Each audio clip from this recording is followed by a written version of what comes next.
ಲೋಕದೊಳಗೂ ನಮಗೆ ಹಿತವನ್ನು ಸುಖವನ್ನು ಉಂಟು ಮಾಡಿರಬೇಕು, ಪರಲೋಕದಲ್ಲಿಯೂ ಕೂಡ ನಮಗೆ ಸುಖವನ್ನು ಉಂಟು ಮಾಡಿರಬೇಕು. ಅದು ಯಾವುದು ಅಂತಂದರೆ ಧರ್ಮ.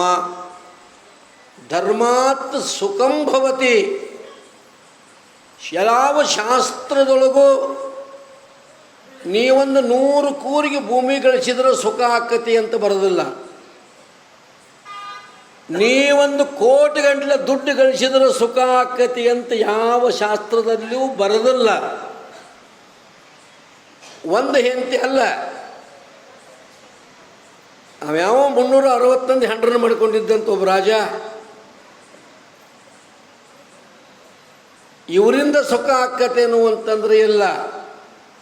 ಸುಖ ಆಗೋದು ಯಾವುದರಿಂದ ಅಂತಂದರೆ ನಿನ್ನಲ್ಲಿ ಧರ್ಮ ಇತ್ತು ಅಂತಂದ್ರೆ ಆ ಧರ್ಮ ನಿನಗೆ ಸುಖ ಕೊಡ್ತತೆ ಹೊರತಾಗಿ ಯಾವ ದುಡ್ಡ ಯಾವುದು ನಿನಗೇನು ಮಾಡೋದಿಲ್ಲ ಅಂತಂದರೆ ಸುಖವನ್ನು ಕೊಡೋದಿಲ್ಲ ಅಂತ ತಿಳ್ಕೊಂಡು 6 ಹಿತವರು ನಿನಗೆ ಈ 3ರೊಳಗೆ ನಾರಿಯೋ ಧಾರುಣಿಯೋ ಬಲುದನದ ಸಿರಿಯೋ ಅಂತ ಪುರಂದರದಾಸರು ತಮ್ಮ ಸಾಹಿತ್ಯದ ಬರ್ಕೊಂಡು ಬಂದಿದ್ದಾರೆ. ಪುಣ್ಯಾತ್ಮರೇ, ಇವ್ಯಾವು ನಮಗನ್ನು ಹಿತವನ್ನು ಉಂಟು ಮಾಡಲಾರವು.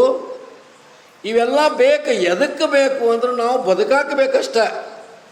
ಭೂಮಿ ನಮಗೆ ಬೇಕು, ತಿರಸ್ಕಾರ ಅಂತಲ್ಲ. ಭೂಮಿ ಇರಲಿ, ಹೆಂಡ್ರು ಇರಲಿ, ಗಂಡ್ರು ಇರಲಿ, ಮಕ್ಕಳು ಇರಲಿ, ಮನೆ ಇರಲಿ, ಉದ್ಯೋಗ ವ್ಯವಹಾರ ಇರಲಿ, ಬ್ಯಾಡಂತಲ್ಲ.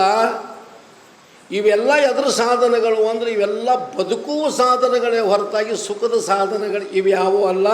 ಇದನ್ನು ಗಟ್ಟಿಯಾಗಿ ನಾವು ತಿಳ್ಕೋಬೇಕು. ಹಂಗಾರೆ ಸುಖದ ಸಾಧನ ಯಾವುದು ಅಂತಂದರೆ ಧರ್ಮ.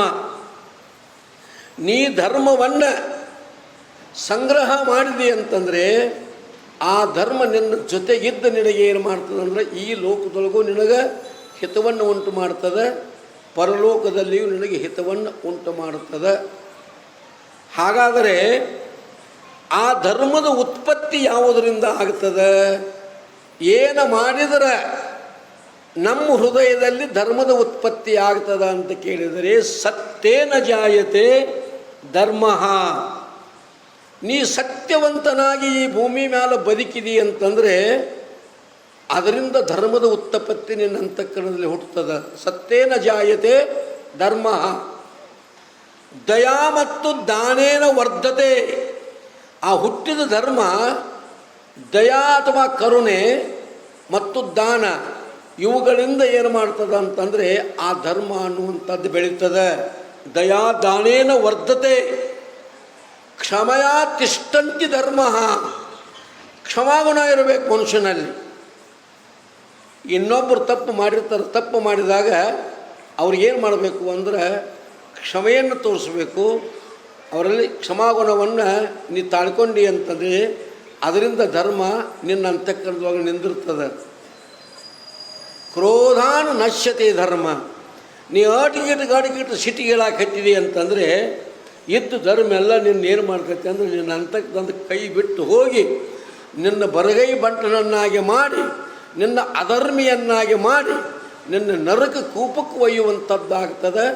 ಅದಕ್ಕೆ ಧರ್ಮದ ಉತ್ಪತ್ತಿ ಯಾವುದರಿಂದ? ಸತ್ಯದಿಂದ, ದಾನ ಧರ್ಮ ಪರೋಪಕಾರಾದಿಗಳಿಂದ, ಗುರುಸೇವಾದಿಗಳಿಂದ, ಪರಮಾತ್ಮನ ನಾಮಸ್ಮರಣೆಯಿಂದ, ಪರಮಾತ್ಮನ ಧ್ಯಾನದಿಂದ.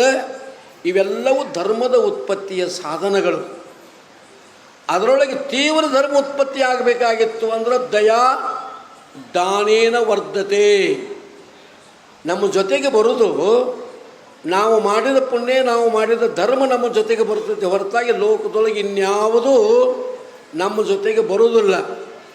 ಅಕಸ್ಮಾತ್ ಹಿಂದಿನವರು ಇದನ್ನೆಲ್ಲ ತೊಗೊಂಡು ಹೋಗಿದ್ರು ಅಂತಂದ್ರೆ ನಮಗೆ ಇವತ್ತು ನಾವು ಬದುಕೋದು ವಜ್ಜಕ್ಕಿತ್ತು. ಹಿಂದಿನವರೆಲ್ಲ ಇಲ್ಲಿ ಬಿಟ್ಟು ಹೋಗಿದ್ದಾರೆ, ನಾವು ಇನ್ನೆಲ್ಲ ಬಿಟ್ಟು ಹೋಗಬೇಕು. ಆದರೆ ಜೊತೆಗೆ ಪುಣ್ಯ ಮತ್ತು ಪಾಪ ಇವೆರಡು ಒಯ್ಯಾಕೆ ಬರ್ತದೆ. ದಂಪತಿಗಳೊಂದಿಬ್ಬರಿದ್ದರು ಊರೊಳಗೆ. ಗಂಡ ಪೂರ್ತಿ ಲೋಭಿ ಜಿಪುಣ, ಹೆಂಡತಿ ಉದಾರಿ. ತವರು ಮನೆಯೊಳಗೆ ದಾನ ಧರ್ಮಾದಿಗಳನ್ನ ಮಾಡಿ ಗುರುಸೇವಾದಿಗಳನ್ನ ಮಾಡ್ಕೊತ ಬಂದ ಹೆಣ್ಮಗಳು ಇವನು ಶಿರವಂತಿಕೆ ನೋಡಿ ಮದುವೆ ಮಾಡಿಕೊಟ್ರು. ಮನೆಗೆ ಬಂದಂತರ ಅವ ಗಂಡು ತಾಕೀತು ಮಾಡಿದ, ನೋಡು ನಿನ್ನ ಮನೆಯೊಳಗೆ ದಾನ ಧರ್ಮ ಪೂಜೆ ಪುನಸ್ಕಾರ ಮಾಡಿದಂಗೆ ನಮ್ಮ ಮನೆಯೊಳಗೆ ಏನೂ ಮಾಡುವಂಗಿಲ್ಲ. ನಮ್ಮ ಮನೆಯೊಳಗೆ ದಗದೇನೋ ನಮ್ಮ ಊಟೇನೋ ಇಷ್ಟ ಇರೋದು, ಯಾರಿಗೇನು ಕೊಡುವಂಗಿಲ್ಲ ಅಂತ ಹೆಂಡತಿಗೆ ತಾಕೀತು ಮಾಡಿದ. ಮತ್ತು ಇನ್ನೇನು ಮಾಡ್ತಾಳೆ ಪಾಪ, ಗಂಡನ ಮಾತು ಕೇಳಬೇಕು ಅಂತ ಕೇಳಿದ್ಲು. ವರ್ಷ ಹೋತು, 2 ವರ್ಷ ಹೋತು, 3 ವರ್ಷ, 12 ವರ್ಷ ಹೋತು. ಪುಣ್ಯಾತ್ಮ ಒಂದು ಕಾಳು ದಾನ ಧರ್ಮ ಯಾರಿಗೂ ಮಾಡೋಕ್ಕೆ ಇರಲಿಲ್ಲ. ಅದಗಡೆ ಉತ್ಪನ್ನ ಇತ್ತು. ಹೆಣ್ಮಗಳು ಶ್ರಾವಣ ಮಾಸದಾಗ ಮಹಾತ್ಮರು ಬಂದಿದ್ದರು. ಹಿಂಗೆ ಪುರಾಣ ಪುಣ್ಯಕತೆ ನಡೆದಿತ್ತು. ಒಂದು ದಿವಸ ಪ್ರಾರ್ಥನೆ ಮಾಡಿಕೊಂಡ್ಲ, ನೋಡ್ರಿ 12 ವರ್ಷ ಆಯ್ತು ನಿಮ್ಮ ಮಾತನ್ನ ಕೇಳಿದನು. ಶ್ರಾವಣ ಮಾಸದೊಳಗೆ ಪುರಾಣ ಹೇಳೋಕೆ ಮಹಾತ್ಮರು ಬಂದಾರು. ಅವ್ರನ್ನ ಕರ್ಕೊಂಬಂದು ಪ್ರಸಾದ ಮಾಡಿಸೋಣ್ರಿ, ಯಾಕೋ ನನಗೆ ಹಿಂಗೆ ಅನ್ಸಾಕತ್ತೈತಿ, ಇದೊಂದು ಮಾತು ಕೇಳ್ರಿ ಅಂದ ಪೆಟ್ಟಿಗೆ ಆತು. ಒಬ್ಬ ಬಡಕ ಸಾಧುನು ಕರ್ಕೊಂಬಂದು ಊಟ ಮಾಡಿಸು ಅಂದ. ಮೊಟ್ಟೆ ಅನ್ನೋ ಕರ್ಕೊಂಬರ್ಬಾರ್ದು, 4-5 ರೊಟ್ಟಿ ತಿಂದ್ರೆ ಏನು ಮಾಡೋದು? ಅಟ್ಟ 1-2 ತಿಂದಿರಬೇಕು, ಹೊಟ್ಟೆ ತುಂಬಿರಬೇಕು. ಅಂಥವ್ರು ಕರ್ಕೊಂಬಂದು ನೀ ಏನು ಮಾಡ್ತೀವಿ ಮಾಡಂದ. ಅಷ್ಟ ಬೇಕಾಗಿತ್ತು ಹೆಣ್ಮಗಳಿಗೆ. ಹೋಗಿ ಆಮಂತ್ರಣ ಕೊಟ್ಟು ಸ್ವಾಮಿಗಳನ್ನ ಕರ್ಕೊಂಬಂದ್ಲು. ಮನ್ಯಾಗ ಇದ್ದದ್ದನ್ನು ಅಡುಗೆ ಮಾಡಿ ಪ್ರಸಾದ ಮಾಡಿಸಿದ್ಲು. ಹೋಗುವಾಗ ಸ್ವಾಮಿಗಳಿಗೆ ನಮಸ್ಕಾರ ಮಾಡಿದ. ದಕ್ಷಿಣ ಕೊಡಬೇಕಲ್ಲ, ಊಟ ಮಾಡಿಸಿ ದಕ್ಷಿಣ ಕೊಡಬೇಕು. ದಕ್ಷಿಣ ಕೊಟ್ಟರೆ ಆ ಯಜ್ಞ ಪೂರ್ತಿ ಆಗ್ತದೆ ಅದು. ಮತ್ತು ಹಂಗೆ ಊಟ ಮಾಡಿಸಿ ಅಡ್ಡ ಕಳಿಸಿದ್ರೆ ಅದು ಪೂರ್ತಿಯಾಗಿ ಫಲ ಸಿಗಂಗಿಲ್ಲ. ಅದಕ್ಕೆ ದಕ್ಷಿಣ ಕೊಡ್ನು ಬರ್ರಿ ಅಂತ ಕರೆದ್ಲು. ಏನು ಕೊಡಾಕಿ ದಕ್ಷಿಣ ಅಂದ. ಒಂದು ಆಕಳ ಕೊಡೋದೈತಿ ಬರ್ರಿ ಅಂದ್ಲು. ಗೆಡ್ಡಿಗೆ ಬಿಡೋದು ನಂದು. ಒಂದು ಆಕಳ ಕೊಡ್ತೀವಿ, 5,000 ರೂಪಾಯಿ ಕಿಮ್ಮತ್ತಿನ ಆಕಳ ಅಂತ ಬೆದರಿಸಿದ. ಅಲ್ರಿ ಕರೆ ಆಕಳಲ್ಲ, ಒಂದು ಮಣ್ಣಿನ ಆಕಳ ಮಾಡಿದನ್ರಿ, ಆ ಮಣ್ಣಿನ ಆಕಳ ಕೊಡ್ನು ಬರ್ರಿ ಅಂದ್ಬಿಟ್ಟಿಗೆ ಇಂಥವು ಇನ್ನೊಂದು 10 ಕೊಡು ಸ್ವಾಮಿಗೆ, ಹೊತ್ಕೊಂಡು ಹೋಗ್ಲಿ ಮಠಕ್ಕೆ ಅಂತ ಕರ್ಕೊಂಡು ಬಂದು ಇಬ್ಬರು ಕೂಡ ಆ ಮಣ್ಣಿನ ಆಕಳ ಏನು ಮಾಡ್ರು ಅಂದ್ರೆ ಸ್ವಾಮಿ ಜೋಳಿಗೆ ಒಳಗೆ ಹಾಕಿ ನೀರು ಬಿಟ್ಟರು, ನಮಸ್ಕಾರ ಮಾಡಿದರು. ಸ್ವಾಮಿಗಳು ಆ ಮಣ್ಣಿನ ಆಕಳ ತೊಗೊಂಡು ಹೋದರು. ಮುಂದಕುಸಿ ಹೋಗಿ ಸ್ವಾಮಿಗಳು ಕಿವ್ಯಾಗ ಒಂದು ಮಾತು ಹೇಳಿ ಬಂದರು. ಸ್ವಾಮಿಗಳು ಅದು ಮಣ್ಣಿನ ಆಕಳ ಐತಿ ಅಂತ ಎತ್ತಾರ ಉಗಿದಿರಿ, ಅದನ್ನು ಹೋಗಿ ಮಠದಾಗ ಬಿಚ್ಚಿ ನೋಡ್ರಿ ಅಂತ ಆ ಸ್ವಾಮಿಗಳಿಗೆ ಹೇಳಿದ್ಲು. ಏನು ಮಾಡಿದ್ಲು ಅಂದ್ರೆ ಗಂಡನ ಮನೆಗೆ ಬಂದಾಗಿಂದ ಹಿಡಿದು ಹಾಲು ಮೊಸರು ಅಂಥವು ಮಾರಿದ ರೊಕ್ಕ ಎಲ್ಲ ಗೋಳೆ ಹಾಕಿ ಇಟ್ಟಿದ್ಲು. ಅವು ಕಂಡುಪಟ್ಟು ರೊಕ್ಕ ಆಗಿದ್ದವು. ಆಗಿನ ಕಾಲಕ್ಕೆ 1 ಕಿಲೋ ಬಂಗಾರ ತಂದಿದ್ಲು. ಅದು 1 ಕಿಲೋ ಬಂಗಾರ ತಂದು ಆಕಳು ಹೊಟ್ಟೆ ಒಳಗೆ ಬಂಗಾರ ಇಟ್ಟು ಸ್ವಾಮಿಗಳು ಹೇಳಿದ್ದು ಅದ್ರೊಳಗೆ ಬಂಗಾರ ಐತ್ರಿ ಉಗಿಬೇಡ್ರಿ ಅಂತೇಳಿ. ಸ್ವಾಮಿಗಳು ತೊಗೊಂಡು ಹೋಗಿ ಅದನ್ನೇನು ಮಾಡಿದ್ರು ಅಂದ್ರೆ ಒಳ್ಳೆಯ ಸತ್ಕರ್ಮಗಳು ಮಾಡಿದರು, ಮಠ ಮಂದಿರಗಳನ್ನ ಕಟ್ಟಿಸಿದರು, ಶಿಕ್ಷಣ ವ್ಯವಸ್ಥೆ ಮಾಡಿದರು. ಆ ಪುಣ್ಯ ಅನ್ನುವಂಥದ್ದು ಅವ್ರ ಪದರಾಗಿ ಬಿತ್ತು. ಕೆಲವೊಂದು ದಿವಸ ಗತಿಸಿದ ನಂತರ ಗಂಡ ಹೆಂಡತಿ ಇಬ್ಬರು ಕೂಡ ದೇವಿ ಬಿಟ್ಟರು. ಒಂದೇ ದಿನವೇ ಸತ್ತರು. ಯಮದೂತರು ಕರ್ಕೊಂಡು ಹೋಗಿ ಯಮನ ಮುಂದೆ ನಿಂದಿರಿಸಿ ಚಿತ್ರಗುಪ್ತರು ಲೆಕ್ಕ ಮಾಡಿದರು. ನಾವು ನೀವು ಈ ಭೂಮಿಗೇನು ಹುಟ್ಟಿ ಬಂದೇವಲ್ಲ, ಅಂದಿನಿಂದ ಸಾಯು ತನಕ ನಾವೆಷ್ಟು ಪುಣ್ಯ ಮಾಡ್ತೀವಿ ಎಷ್ಟು ಪಾಪ ಮಾಡ್ತೀವಿ ಅಂತ ಬರ್ಯಾವ್ರಿಬ್ಬರು ಚಿತ್ರಗುಪ್ತರು ಅದಾರ. ಮರವೇ ಚಿತ್ರಗುಪ್ತರಿಗೆ ಚರಿಸನೆಂದುದೇ ಕಾಲವದು ಪರೀಕ್ಷಿಸಲು ಅಂತ ನಿಜಗೊಂಡ್ರು ಬರ್ಕೊಂಡು ಬಂದಂತೆ ಇವು ಪುಣ್ಯ ಎಷ್ಟು ಮಾಡಿದಾನೋ ಪಾಪ ಎಷ್ಟು ಮಾಡಿದಾನೋ ಲೆಕ್ಕ ತೆಗೆದ್ರು. ಪುಣ್ಯನ ಇದ್ದಿದ್ದಿಲ್ಲ. ಇವು ಒಟ್ಟ ಪುಣ್ಯ ಮಾಡಿಲ್ರಿ ಅಂದರು ಚಿತ್ರಗುಪ್ತರು. ಯಾಕೋ ಪುಣ್ಯ ಯಾಕೆ ಮಾಡಿಲ್ಲ ಅಂದರು. ಮಾಡೋ ಬುದ್ಧಿ ಬರಲಿಲ್ಲರಿ ಅಂದ. ಇವನು ನರಕಕ್ಕೆ ಒಯ್ರಿ ಹಂಗಾರ ಅಂದರು. ಅವನು ಹೇಗೆ ಅಂದ್ಲು, ಯಾಕ್ರಿ ಪುಣ್ಯ ಯಾಕೆ ಮಾಡಿಲ್ಲ ಅಂತೀರಿ? ಪುಣ್ಯ ಮಾಡಿದ್ರಲ್ಲ, ಅವು ಸ್ವಾಮಿಗಳು ಕರ್ಕೊಂಬಂದು ಒಂದು ಮಣ್ಣಿನ ಆಕಳ ದಾನ ಮಾಡಿದೀವಲ್ಲ ಅಂದ್ಲು. ಅದು ಲಿಸ್ಟ್ನಾಗಿತ್ತು. ಮತ್ತೆ ತೆಗೆದು ನೋಡಿದ್ರು, ಹೌದ್ರಿ ಒಂದು ಮಣ್ಣಿನ ಆಕಳ ದಾನ ಮಾಡಿದ್ದ, ಇವ್ರ ಲಿಸ್ಟ್ನಾಗ ಐತಿ ಅಂದ್ಪೇಟಿಗೆ ಆತು. ಈಗ ಆಕಳ ನೆನೆಸ್ರಿ, ಅದು ಆಕಳ ನೆನಪು ತೆಗೀರಿ, ಅದು ಬರ್ತೈತಿ. ಈಗ ಅದು ಬಂತು ಅಂತಂದ್ರೆ ಇಲ್ಲೊಂದು ವೈತರಣಿ ನದಿ ಅಂತೈತಿ. ಆ ನದಿ ಒಳಗೆ ಅದರ ಬಾಲ ಹಿಡ್ಕೊಂಡು ಈಸಬೇಡ್ರಿ. ನಿಮ್ಮಲ್ಲಿ ಪುಣ್ಯ ಇತ್ತು ಅಂದ್ರೆ ಸ್ವರ್ಗದ ಬಾಗಿಲಕ್ಕೆ ಹೋಯ್ತೈತಿ, ಪಾಪ ಇತ್ತು ಅಂದ್ರೆ ನರಕದ ಬಾಗಿಲಕ್ಕೆ ಹೋಯ್ತೈತಿ. ಹಿಡ್ರಿ ಬಾಲ ಆಕಳದ ಅಂದರು. ಆಕಳ ಬಾಲ ಹಿಡಿದ್ರು. ಆಕಳು ಈಸ್ಕೊಂತ ಹೋತು. ನೀರಾಗ ಮಣ್ಣು ಕರಿಕೊಂತ ಮಣ್ಣೆಲ್ಲ ಮಾಯಾತು. ಆ ಒಳಗಿದ್ದು ಚಿನ್ನ ಕೈಯಾಗಿ ಸಿಕ್ಕಿತ್ತು, ಅದನ್ನು ಹಿಡಿದಿದ್ರು. ಅದು ಡೈರೆಕ್ಟ್ ಓದು ಸ್ವರ್ಗದ ಭಾಗದಾಗ ನಿಂಚಿತ್ತು ಇಬ್ಬರು ದಂಪತಿಗಳನ್ನು. ಲೋಕದೊಳು ಗಳಿಸಿದ್ದ ಪುಣ್ಯ ಪಾಪಗಳೆರಡು ಸಾಕಾರವಾಗಿ ಸಂಗಡ ಬಾಹುವಲ್ಲದೆ 6 ಸಂಗಡ ಬಾಹುರಿಲ್ಲ ಅಂತ ಅದಕ್ಕೆ ಬರೆದರು. ಆ ಪುಣ್ಯ ಏನು ಮಾಡ್ತು ಅಂದ್ರೆ ಸ್ವರ್ಗದ ವಾಲ್ದಾಗ ಓದಿ ನಿಂದಿರಿಸ್ತು. ಅವ ಹೆಂತಿಗಂದ, ಏನಿದು ಅಂತ ಕೇಳಿದ. ಇದು ಬಂಗಾರ ಅಂದ್ಲು. ಇದು ಇಲ್ಯಾಂಗೆ ಬಂತು ಅಂತಂದರು.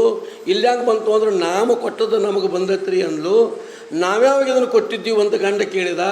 ಆ ಮಣ್ಣಿನ ಆಕಳ ಕೊಟ್ಟಿದ್ದೀವಲ್ರಿ, ಮಣ್ಣಿನ ಆಕಳು ಹೊಟ್ಟೆಯಾಗಿ ಬಂಗಾರ ಇಟ್ಟಿದ್ದಿ, ಆ ಬಂಗಾರ ನಮ್ಮನ್ನು ಏನು ಮಾಡಿರ್ತಿ ಅಂದ್ರೆ ಸ್ವರ್ಗಕ್ಕೆ ಕರ್ಕೊಂಬಂದತ್ರಿ ಅಂತ ಹೇಳಿದ್ಲು. ಒಪ್ಪಬೇಕಿಲ್ಲೋ? ಭಾಳ ಸುಲಭ ಮಾಡಿದ ಅನ್ಬೇಕಿಲ್ಲೋ? ಯಾರದಾರ ಮಣಿ ಮುರಿಯಾಕಿ ನೀ ಅಂದಂತವ ಸ್ವರ್ಗದೊಳಗೆ, ಯಾರದಾರ ಮಣಿ ಮುರಿಯಾಕಿ ನೀನು ಇಷ್ಟು ಬಂಗಾರ ಕೊಡ್ತಾರ ಅಂದಂತವು.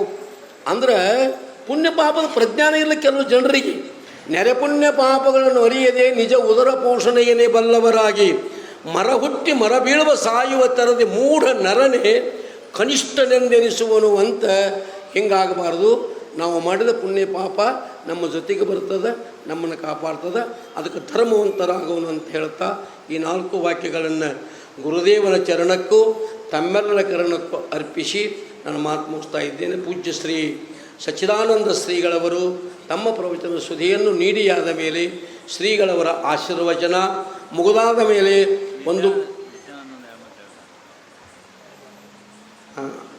ನಿತ್ಯಾನಂದ ಶ್ರೀಗಳು ಕೂಡ ಒಂದು 4-6 ಮಾತುಗಳನ್ನು ಅವರು ಮಾತಾಡಬೇಕು ಅಂತ ಅಪ್ಪಾಜಿ ಅವ್ರ ಇಚ್ಛಾ ಅದ.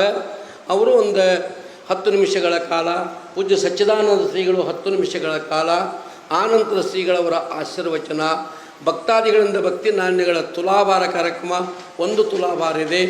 ಮುಗಿದಾದ ನಂತರ